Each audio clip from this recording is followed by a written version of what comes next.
On a à peu près la même météo à Biarritz qu'à Bayonne. Alors pourquoi on a joué à Bayonne? Tout simplement parce que la pelouse du stade Jean Daugé est bien meilleure.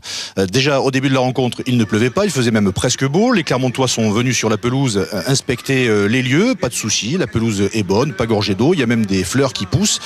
Du coup on n'a pas besoin de palmes pour jouer au rugby au cours de cette soirée. Ce sont les Bayonnais en bleu et blanc qui attaquent le mieux cette rencontre, qui se créent les premières occasions avec notamment un Scott Spedding surpuissant. Double percussion ici pour le Sud-Africain, l'arrière sud-africain de Bayonne. Première alerte pour les Clermontois. Ce sont les Bayonnais qui monopolisent le ballon dans ce début de rencontre. Du coup, ils obtiennent quelques pénalités et Martin Bustos-Moyano en passe 2 pour permettre à Bayonne de mener 6-0. Mais petit à petit, Clermont va rentrer dans son match et puis mettre la main sur le ballon, à l'image ici de cette chandelle, bien captée par Nakaitasi. Le ballon est donc pour les Clermontois.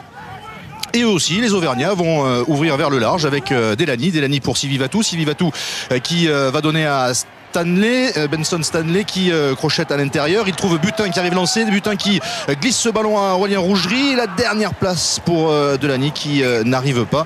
Occasion ratée pour les Clermontois qui eux aussi ont le ballon et du coup eux aussi se procurent quelques pénalités. Tiens, c'est Morgan Parra qui est chargé des tirs au but au cours de ce match. Peut-être veut-il envoyer un message au staff de l'équipe de France. Il passe 2 pénalités, 6 partout. Christophe Dello replace ses joueurs, ça porte ses fruits puisque juste après la sirène de cette première période, c'est Martin Bustos-Moyano qui va avoir le dernier mot en passant une nouvelle pénalité et permettre ainsi à Bayonne de virer en tête à la pause 9-6. Il y a des supporters d'Oyonnax qui sont venus à Jean Daugé, pas de match à Biarritz, donc du coup ils sont venus voir le match de Bayonne. C'est peut-être les prémices d'une future fusion, je plaisante.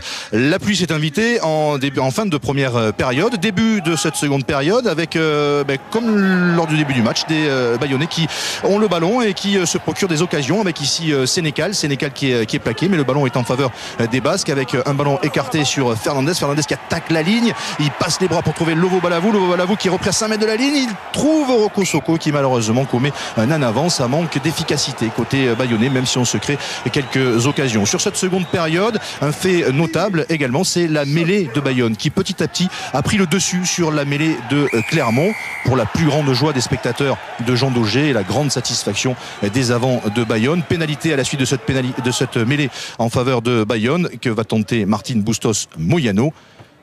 Là aussi ça passe et ça fait à nouveau 6 points d'avance pour Bayonne qui mène alors 12-6. Mais Clermont reste collé au Basque avec une nouvelle pénalité réussie par Morgan Parra. Clermont revient à 3 longueurs, 12-9 à la moitié de cette seconde période. Mais Bayonne insiste et continue d'envoyer du jeu malgré les conditions climatiques avec cette balle pour Lovo Balavou qui est repris, mais le ballon sort rapidement avec Rouet qui trouve Tialata qui avance, il est plaqué, il réussit quand même à glisser ce ballon à Denouer pour Guillaume Rouet qui est repris à l'entrée des 22 mètres de Clermont. On insiste dans le fermé, le petit coup de pied à suivre de Spedding pour Marvin O'Connor, mais qui est sauvé par Morgan Parra à la suite de cette action. Nouvelle pénalité pour Bayonne et pour Martin Bustos-Moyano, quasiment la même qu'auparavant. Là aussi ça passe et Bayonne reprend 6 points d'avance, 15-9. Azema et Cotter sont pas vraiment satisfaits parce que les Clermontois commettent trop de fautes, à l'image dans cette dernière minute du match de cette faute de Julien Pierre qui ceinture le sauteur bayonnais.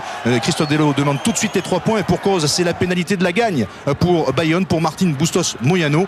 Là encore ça va passer et Bayonne prend 9 points d'avance, 18-9 dans la dernière minute. Le public de Jean Daugé peut se lâcher, peut se libérer. Morgan Parra, juste après la sirène, va avoir une dernière opportunité pour aller chercher le point de bonus défensif pour Clermont, mais sa tentative passe à côté. On en reste donc à 18-9 en faveur de Bayonne. Victoire capitale pour les Bayonnais face à Clermont. On a pris le parti de ne pas regarder ce qui se passe autour.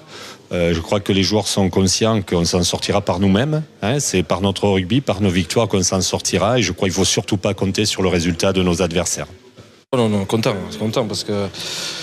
parce que voilà, c'est Clermont, parce qu'il fallait gagner, parce que voilà, c'est le maintien avant tout. Donc voilà. Après, toute la semaine, nous avait dit que Clermont viendrait diminuer, mais ça reste Clermont, quoi. Ils ont 2 équipes, ils peuvent jouer sur les 2 tableaux, donc fallait gagner, c'est le plus important. Et puis je pense qu'il y a eu la manière.